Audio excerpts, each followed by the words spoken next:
সবগুলো বাড়ি কিন্তু যেমনটি আমরা শুনছিলাম যে এখানে ৭৩ পরিবার কিন্তু একেবারে পানিবন্দী রয়েছে। এছাড়াও এর পার্শ্ববর্তী যে আবাসস্থল কিংবা বাসস্থান রয়েছে সেখানেও কিন্তু প্রায় ১০০ পরিবারের মতো বসবাস, সবাই কিন্তু পানিতেই নিমজ্জিত রয়েছে এবং চেষ্টা চালিয়ে যাচ্ছে যে তারা ঘর থেকে যাতে কোনোভাবে পানিগুলো নিষ্কাশন করা যায়, কিন্তু তাদের চেষ্টার সাথে সাথে কিন্তু বৃষ্টিও বেশ পড়া শুরু করেছে এবং চেষ্টা কিন্তু তাদের বেশ বিফলেই যাচ্ছে বলা যায়।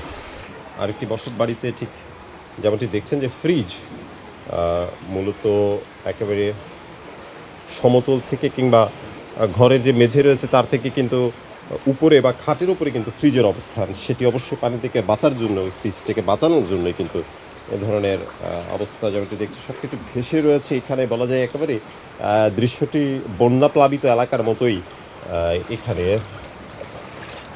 এবং ওনারা যেমনটি জানিয়েছেন যে এনারা খাবার সংকটে রয়েছে এবং কেউ কিন্তু তাদের এখনও যে খোঁজ খবর নিতে আসবে কিংবা খোঁজ নিতে আসবে সেই বিষয়টিও কিন্তু এখানে তেমনভাবে হয়নি। একজন স্থানীয় জনপ্রতিনিধি এসেছিলেন বলে খবর পাওয়া গিয়েছে, তবে তিনি কোনো সাহায্যের আশ্বাস দেওয়া কিংবা তেমনভাবে কোনো সাহায্য দেওয়ার মতো আশ্বাস কিন্তু দেয়নি।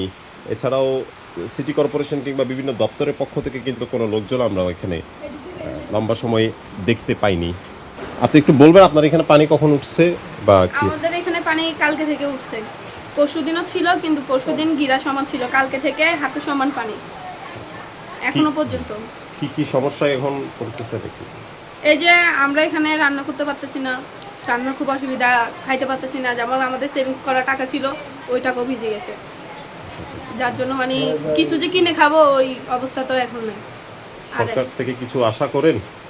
কি আশা করবো, ওনারা ফ্ল্যাট বাসে থাকে, ওনারা কি আমাদের কোনো দেখবে?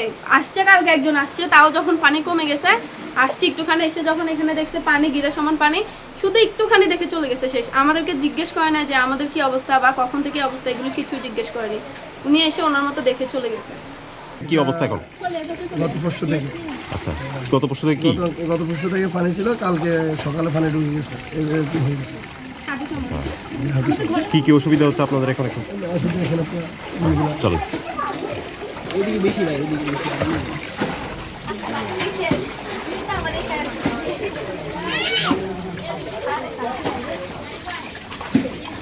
কেউ আসছে দেখলে তো দেখে না, তো দেখলে না বুঝবে যে এখানে পানি উঠে না।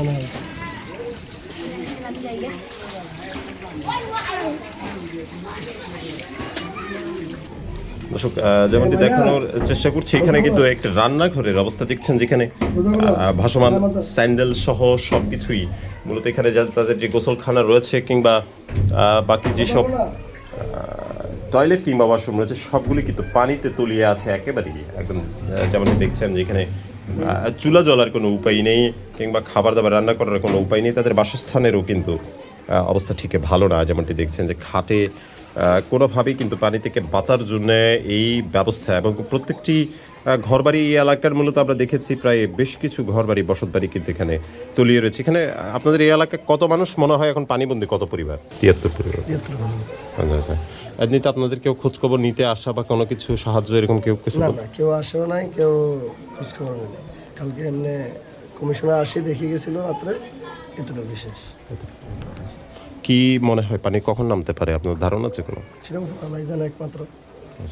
আগে কখনো পানি দেখছেন এমন? না, আগে কখনো এমন পানি ওঠে নাই, এই ফার্স্ট। আচ্ছা, আমার আফার ফ্রিজ ট্রিজ সব ডুবে গেছে, ওই ৩ রুম সেমই অবস্থা, ওখানে পানি আরও বেশি। চলুন।